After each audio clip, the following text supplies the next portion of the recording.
The rain had been falling over Lagos since early morning, turning the streets into mirrors of gray clouds, headlights, and hurried footsteps. But inside the massive glass mansion of billionaire Daniel Adewale, everything was silent. Daniel stood before the floor-to-ceiling window of his bedroom, staring down at the city he owned pieces of through hotels, construction companies, automobile dealerships, and technology investments. At 34, he had everything people dreamed about: money, luxury cars, private jets, expensive watches, beautiful houses, and a name that could open almost any door in Nigeria. Yet every night, when the lights went off and the servants disappeared, Daniel felt the same emptiness. His relationships had always been about his money. Women admired him before they knew him, families wanted him because of his wealth, and even people who claimed to love him often treated him like an opportunity. One evening, after returning from another engagement party where a wealthy socialite had spent the entire night talking about his private jet and asking how many properties he owned, Daniel finally told his closest friend and business manager, "Michael, I don't know if anyone would love me if I had nothing." Michael laughed nervously and replied, "Daniel, you have everything. Why would you pretend to be poor?" Daniel looked at him seriously. "Because I want to know who would stay if I had nothing." That sentence changed everything. Daniel decided to disappear from his billionaire identity for 1 month. He would dress like an ordinary mechanic, work in a small auto repair shop, live in a modest rented room, and tell no one who he really was. Michael thought the idea was crazy, but Daniel was determined. 2 days later, Daniel drove his luxury SUV into a hidden garage, removed his expensive clothes and watch, and stepped out wearing faded jeans, a simple blue mechanic shirt, worn-out boots, and a cheap cap. He looked at himself in the mirror and barely recognized the billionaire staring back. His beard was slightly grown, his clothes were dusty, and there was no expensive jewelry on his body. "From today," he whispered, "I am Daniel the mechanic." He found a small auto repair workshop owned by an elderly man named Uncle Emeka in a busy Lagos neighborhood. Daniel introduced himself as a mechanic looking for work. Uncle Emeka looked him up and down before saying, "If you know how to fix engines, you can work here. If you don't waste my time." Daniel smiled. "I can fix anything with an engine." He was immediately given a job. For the first time in years, Daniel spent his days covered in grease, lifting tires, changing oil, repairing engines, and dealing with impatient customers. First, it was difficult. He was used to employees doing everything for him, but he quickly discovered that working with his hands gave him a strange kind of peace. One afternoon, while Daniel was repairing an old Toyota parked outside the workshop, a young woman named Amara arrived pushing a small blue car that had suddenly stopped working. She looked exhausted. Her dress was simple, her hair was tied back, and she carried a worn handbag. "Please," she said, "can someone help me? I have an interview in less than an hour." Daniel wiped his hands and walked toward her. "What's wrong with the car?" Amara shook her head. "I don't know. It just stopped." Daniel opened the hood and examined the engine. "Give me 20 minutes. Amara sighed. "I don't have money for an expensive repair." Daniel looked at her and smiled. "Let's fix the problem first. We'll discuss money later." 20 minutes later, Daniel discovered a small electrical fault. He repaired it quickly, turned the key, and the engine came alive. Amara's face immediately brightened. "Thank God. How much do I owe you?" Daniel deliberately gave her a small amount. She searched her handbag and counted her money carefully. "I only have this much," she said, handing him the cash. Daniel looked at it and shook his head. "Keep the rest. You need it for your interview." Amara stared at him. "Are you serious?" "Yes." She smiled warmly. "Thank you. Most people would have taken advantage of me." Daniel shrugged. Maybe most people aren't me. She laughed. What's your name? Daniel. I'm Amara. Before leaving, she turned back and said, I hope I get the job. Daniel smiled. You will. What Daniel didn't know was that this simple meeting would completely change his life. Over the next few weeks, Amara kept returning to the workshop. Sometimes her car had a problem, sometimes she simply brought lunch for the mechanics.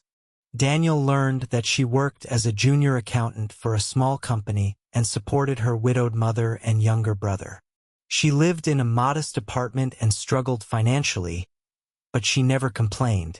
One afternoon, Daniel watched as Amara bought food for a hungry street boy before buying anything for herself. He was deeply touched. Why do you always help people when you don't have much yourself? He asked. Amara smiled. Because having little doesn't mean having a little heart. Daniel couldn't forget those words. For the first time in his life, he felt that someone was seeing him without caring about his bank account. Their friendship slowly became something deeper. They talked after work, walked through the neighborhood, shared jokes, and dreamed about their futures.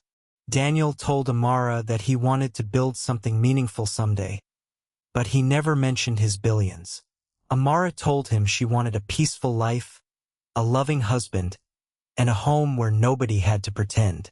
One evening, while they sat outside the workshop watching the sunset, Amara asked, Daniel, what kind of woman do you want to marry?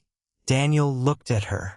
Someone who loves me when I'm not useful to her. Amara smiled softly. Then don't pretend to be someone you're not. Her words struck him deeply. Daniel almost confessed everything, but fear stopped him. He wanted more time. Meanwhile, Daniel's disappearance had become a major problem inside his company. His board members were demanding his return, and his family was worried. His mother, Mrs. Grace Adewale, had no idea where her son was. She contacted Michael, who continued protecting Daniel's secret. But trouble soon arrived at the workshop. One morning, several wealthy-looking men entered the garage.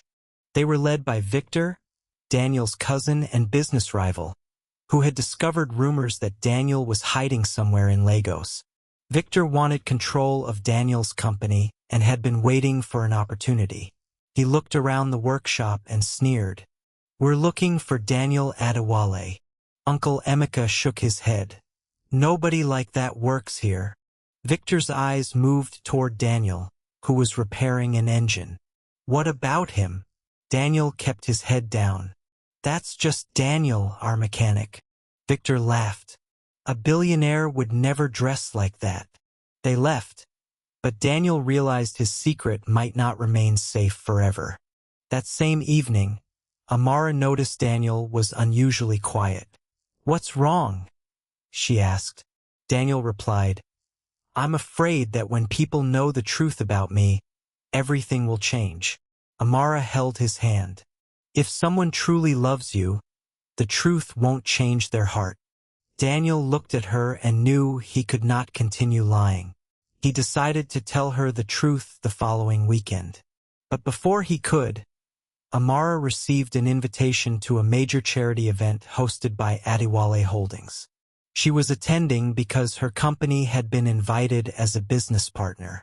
Daniel knew immediately that the truth would come out. On the night of the event, Amara entered the luxurious hall wearing a simple but elegant dress. She looked around at the expensive decorations, powerful businessmen, celebrities, and politicians. Suddenly the lights dimmed. A large screen displayed the words, Welcome, Chairman Daniel Adewale. Amara froze. She looked toward the stage as the host announced, Ladies and gentlemen, please welcome the owner and CEO of Adewale Holdings. Daniel walked onto the stage wearing a black tuxedo. Amara's heart stopped. She stared at him in disbelief. Daniel? She whispered. The man standing on stage was the same mechanic she had laughed with, the same man she had shared meals with, the same man she believed had nothing. but he was actually one of Nigeria's youngest billionaires. Daniel looked directly at her. After his speech, he immediately left the stage and found her outside. "Amara, please let me explain." She stepped backward, tears forming in her eyes. "You lied to me. I was afraid." "Afraid of what?" she asked. "That I would love your money?" Daniel shook his head. "I was afraid you wouldn't love me without it." Amara wiped her tears. "Do you know what hurts? I didn't need your money. I needed your honesty." Daniel lowered his head. "You're right." She walked away. For the next several days, Daniel couldn't concentrate. He realized that in trying to test love, he had hurt the one person who had already given him genuine affection. He returned to the workshop and found Amara's old chair empty. Uncle Emeka looked at him and said, "You wanted to know if someone would love you without money. You found someone, but then you lied to her." Daniel looked ashamed. "What should I do?" Uncle Emeka replied, "Stop being a billionaire for one moment and become a man. Go and apologize." Daniel found Amara at her mother's small home. He stood outside without security, without luxury cars, and without gifts. When Amara opened the door, he simply said, "I came to apologize." She remained silent. Daniel continued, "I thought money had poisoned every relationship in my life. I thought I needed to become poor to discover whether someone could love me. But I made a mistake. I didn't realize that true love doesn't need tests. It needs trust." Amara looked at him for a long moment. "Why did you choose me?" she asked. Daniel smiled through tears. "Because you treated a mechanic like a human being when you thought he had nothing." Amara's eyes filled with tears. "And what happens now?" Daniel answered, "Now I stop pretending. I want you to know everything about me. The good, the bad, the wealth, the mistakes, everything. And if you decide you don't want me, I'll accept it." Amara didn't answer immediately. Instead, she stepped closer and said, "I never fell in love with the billionaire. I fell in love with Daniel." Daniel's eyes filled with tears as she finally embraced him. Months later, Daniel made a decision that shocked his entire company. He created a foundation dedicated to helping struggling mechanics, widows, young entrepreneurs, and students who could not afford education. He also invested heavily in the small neighborhood where he had worked undercover. Uncle Emeka's workshop was transformed into a modern training center where young people could learn automobile repair for free. Amara became the financial director of the foundation, not because Daniel gave her the position, but because she earned it through her intelligence and determination. 1 year later, Daniel and Amara stood together before hundreds of family members and friends on their wedding day. Daniel looked at her and whispered, "You loved me when I had grease on my hands." Amara smiled. "And you loved me when I had nothing to offer." Daniel held her hand tightly. "You gave me the one thing money could never buy." "What?" she asked. He smiled. "A reason to come home." As the music played and the guests celebrated, Daniel realized that his greatest discovery had never been a business opportunity, a new investment, or another $1 million deal. It had been the simple truth he had spent his entire life searching for. Genuine love does not care about the car you drive, the house you live in, or the amount of money in your bank account. It cares about the heart behind the name. And the billionaire who had disguised himself as a mechanic to find true love discovered something far more valuable than wealth. He discovered someone who loved him before she ever knew he was rich.